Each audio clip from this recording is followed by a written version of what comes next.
Chairman Pakistan Tehreek Insaf Imran Khan Zaman park में आज भी मसरूफ दिन गुजारेंगे। पीटीआई के चेयरमैन इमरान खान 26 नवंबर को रावलपिंडी में होने वाले बड़े जलसे की तैयारियों के हवाले से सरगर्म हैं। जमान पार्क में इमरान खान मुख्तलिफ वफूद और पार्टी रहनुमाओं से मुलाकातें भी करेंगे। वहां पर इस वक्त सूरत हाल क्या है, जाफर बिन यार से जान लेते हैं। जी जाफर।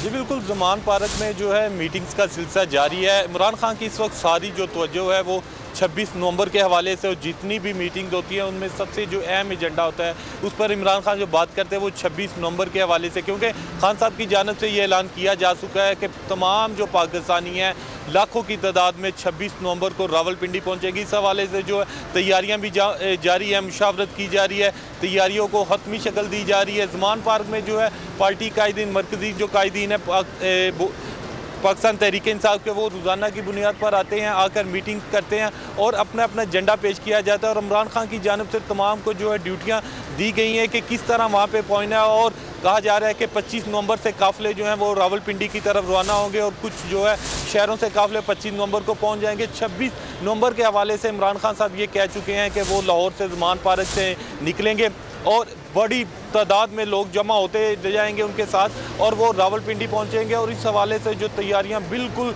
हतमी मराइल में दाखिल हो चुकी हैं, वफूद का जो है सिलसिला जारी है। इमरान खान मुख्तलिफ जो वफूद हैं उनसे भी मुलाकात करते हैं। इसके अलावा जो पार्टी कायदीन है, मरकजी कायदीन है, सूबाई क़यादत है, ख़ास करके लाहौर की जो सूबाई क़यादत है उस हवाले से वो मीटिंग्स करती हैं और खान साहब को ब्रीफिंग दी जाती है कि किस तरह 26 नवंबर के हवाले से तैयारियाँ की जा रही हैं, किस तरह लोगों में जोशो खरोश है। क्योंकि हमने देखा कि जब खान साहब ने 28 अक्टूबर को लाहौर से जमान पार्क से निकले थे तो लाखों की तादाद में लोग उनके साथ थे।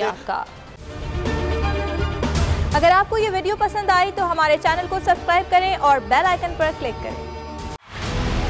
बोल जो कि हकीकी सहाफत के सफर पे गामजन है,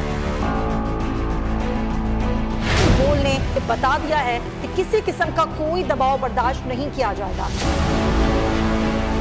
बोल वो वाहिद इदारा है जो अपने एम्प्लॉयज के लिए खड़ा होता है, हकीकी सहाफत के लिए, क्योंकि बोल है हक और सच के साथ। ये पाकिस्तान में पहली दफा हुआ है कि बोल न्यूज ने रिकॉर्ड बनाए हैं। आज के दौर में, डिजिटल मीडिया के दौर में, आप किसके साइट को ब्लॉक करेंगे? इनका बस नहीं चल रहा कि हर उस आवाज को बंद कर दें जो सोच थोड़ी सी भी इख्तलाफ की गुंजाइश पैदा करने की कोशिश करे।